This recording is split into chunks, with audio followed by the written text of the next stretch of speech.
Bon, alors aujourd'hui, nous avons un entretien avec Madame Salima Haït Mohamed, qui est journaliste, mais aussi poète. Alors j'emploie le nom de poète. Je pense que peut-être que vous n'aimeriez pas que j'utilise poétesse.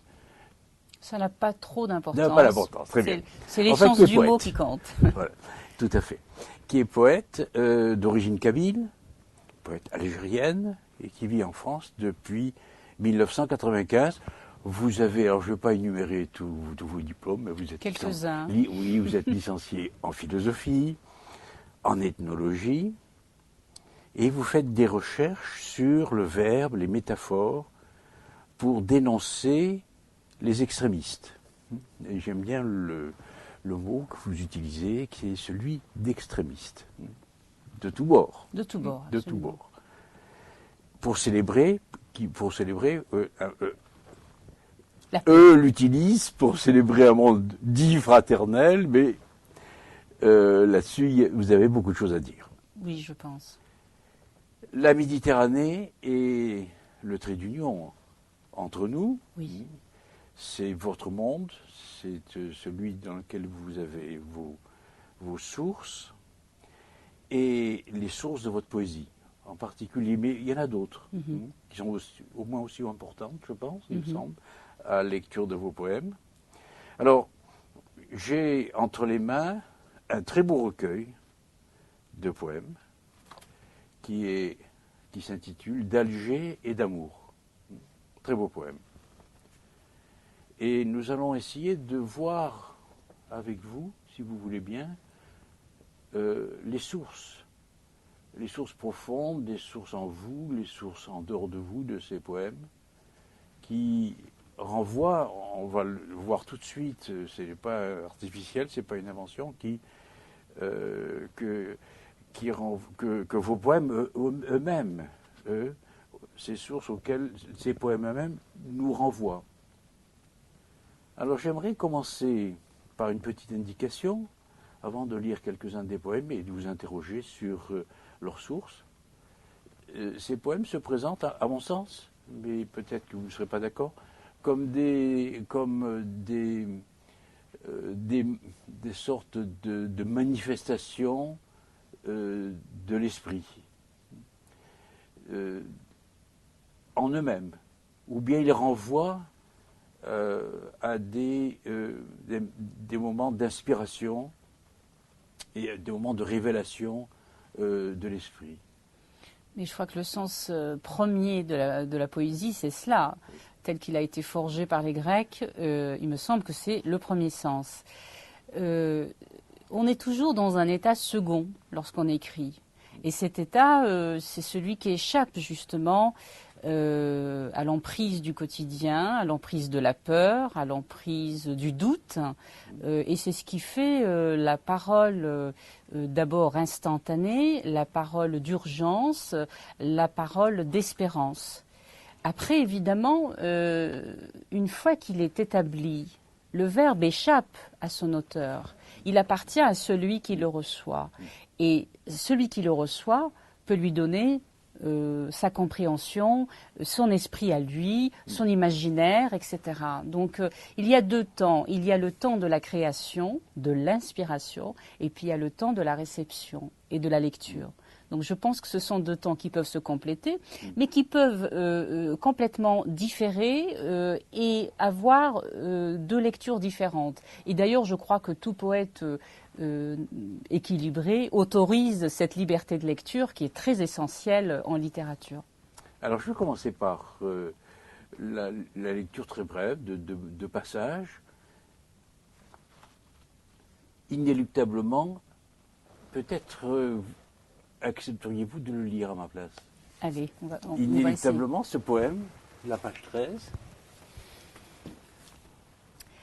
Inéluctablement, nous nous retrouvons secrètes le soir, les voix bercées de brises sybarites et de palmiers étoilés, les senteurs précoces de l'été pétillant d'Alger, à s'évanouir, à s'oublier. Alger terriblement belle et violacée. Alors, il y a aussi un autre poème qui figure parmi les premiers et qui s'intitule Espoir. Voilà, je te contemple et je te rêve. Je te contemple et je te rêve, multiple et invincible, porteuse d'arc-en-ciel. Mon espoir naît parmi tes soupirs. Je t'attends comme on attend sa vie et la providence, un soir de grand deuil. Alors, ces premiers poèmes sont des poèmes de bonheur, d'espoir. Pas tout à fait, pas tout à fait. Que s'est-il passé?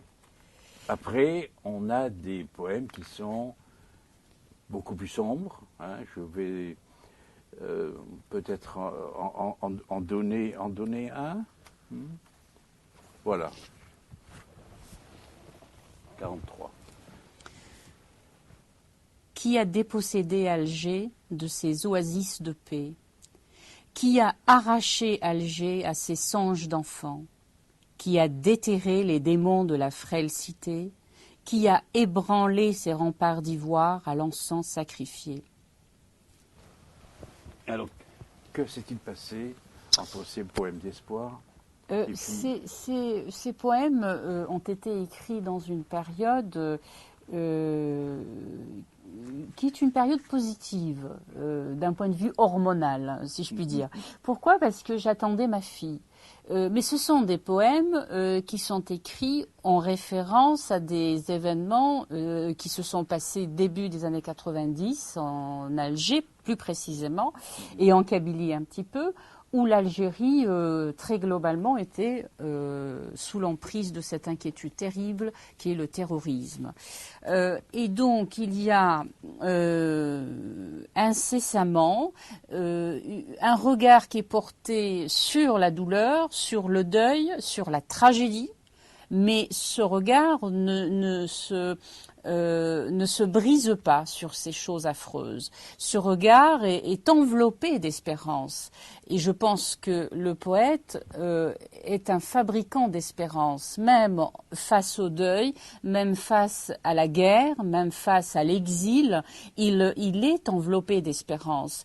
Et c'est cette enveloppe d'espérance qui, à mon sens, lui donne la capacité, la force, la puissance de regarder ces choses avec courage et de ne pas périr face à ces choses et d'avoir la possibilité de se projeter ailleurs, de s'enraciner ailleurs, dans d'autres ailleurs. Donc je pense que c'est une promenade, ce recueil est une promenade incessante entre douleur et espérance. Constamment dans le même poème, vous retrouvez cette dualité. La jeune fille au sourire de Narcisse esquisse un printemps fécond. Oui, ça vous dit ça. C'est l'illustration de ce que vous Je suis au cœur de la douleur, et c'était d'ailleurs une douleur affreuse. Ça l'est toujours, j'aime à le préciser. Mais j'ai un regard d'enfant sur les choses. Donc je ne me fais pas...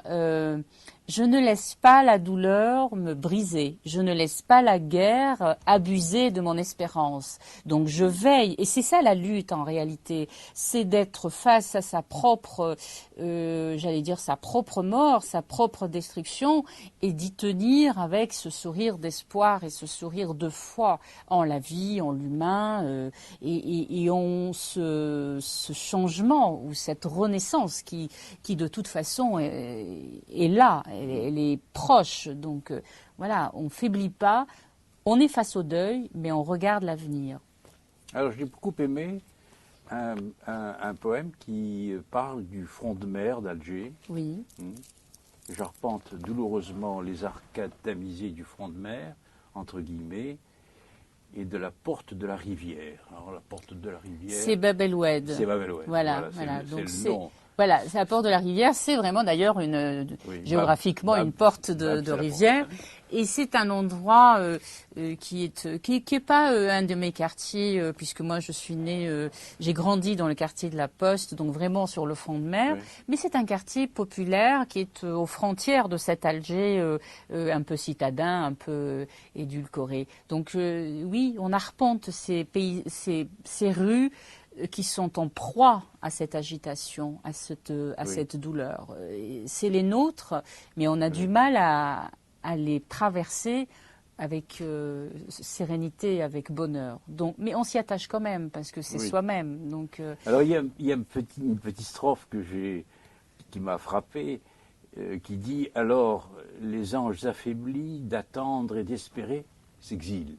Je suppose que ces anges, c'est peut-être de ces figures de frontispice qu'il y a sur certains immeubles du fond de mer et sur lesquels vous jouez. Avec les anges qui sont aussi les poètes, qui veillent un peu sur ce rêve d'émancipation et puis ce rêve de bonheur, ce vieux rêve de bonheur. Et c'est vrai que ce qui est attaqué, c'est les rues, c'est cette architecture. Ce bâtiment dans lequel j'ai grandi porte un peu les stigmates de cette architecture que l'on appelait déjà à l'époque architecture coloniale, et qui est... moi, j'ai un attachement viscéral à tout ceci, parce que, bien sûr, c'est mon enfance, mais c'est aussi une page de l'Algérie qui est attaquée et qui, je trouve regrettable de la laisser filer. Et donc, évidemment, la violence est là. Elle s'exerce d'abord sur les poètes, sur les intellectuels, et les poètes sont obligés de partir parce que ils sont attaqués, ils sont menacés, ils s'en vont. Ce sont des anges évidemment parce qu'ils essayent de projeter un rêve pour ce pays, d'un rêve positif, mais ils sont attaqués, acculés et menacés, ils sont obligés de s'exiler. Donc voilà, on s'exile, mais on y reste quand même. L'enveloppe s'en va, mais l'attachement est là, l'enracinement est là, et puis on continue à vouloir espérer que cette architecture, que cette beauté d'Alger ne soit pas atteinte. Alors, l'oxymore est une de vos figures présente, favorites. Oui. Je ne dirais pas que c'est la seule, mais oui, j'ai tendance à... Vous savez, alors à ce propos, j'aimerais préciser quelque chose. J'ai toujours été dans l'image, issu de la culture kabyle. Le verbe, qui est d'abord oral dans cette culture, est très traversé par l'image, par la métaphore. C'est-à-dire qu'on ne dit pas les choses d'une façon banale, parce que trop simplement, on craint. D'ailleurs, c'est pour ça que j'ai écrit plus tard un livre sur les contes kabyles.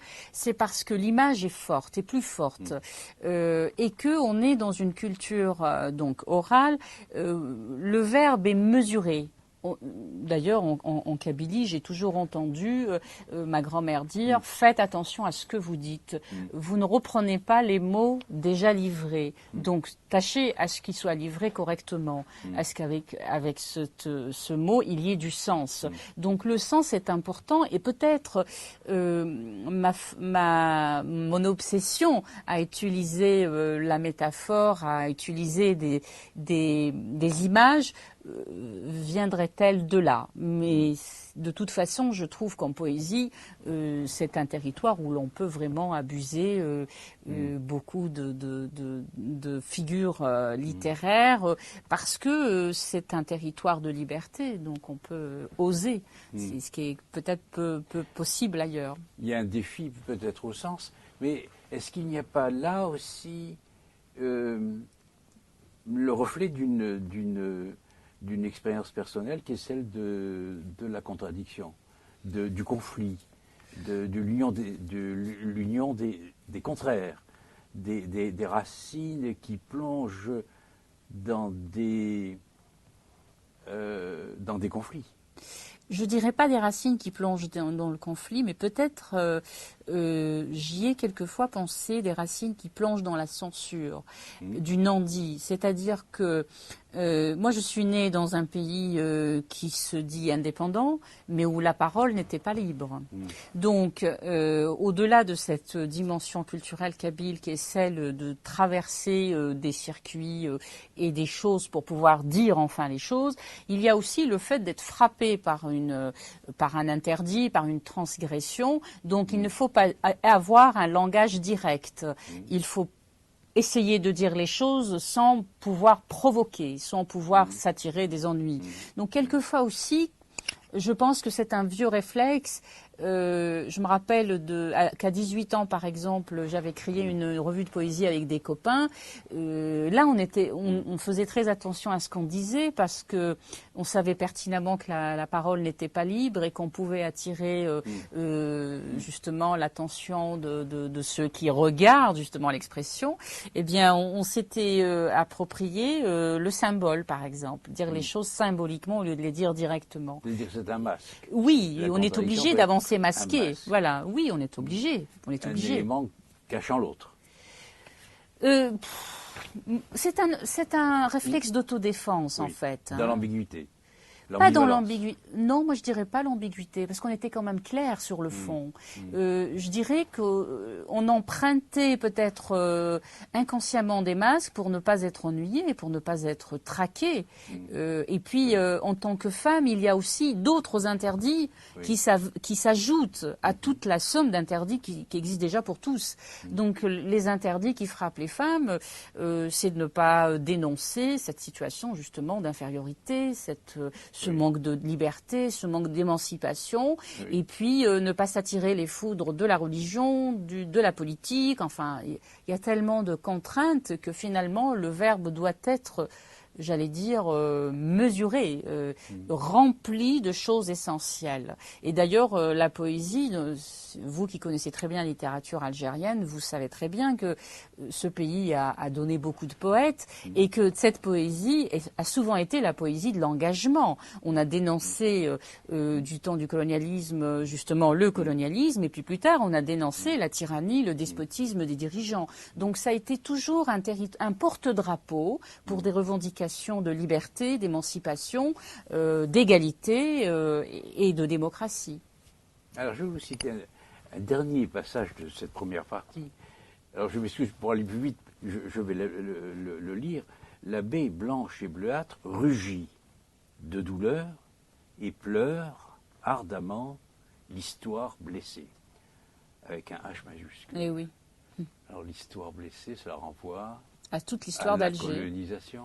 Pas forcément. L'histoire d'Alger ne se limite pas qu'à la colonisation. D'ailleurs, il est fait référence dans ce recueil-là à plusieurs histoires de cet Alger.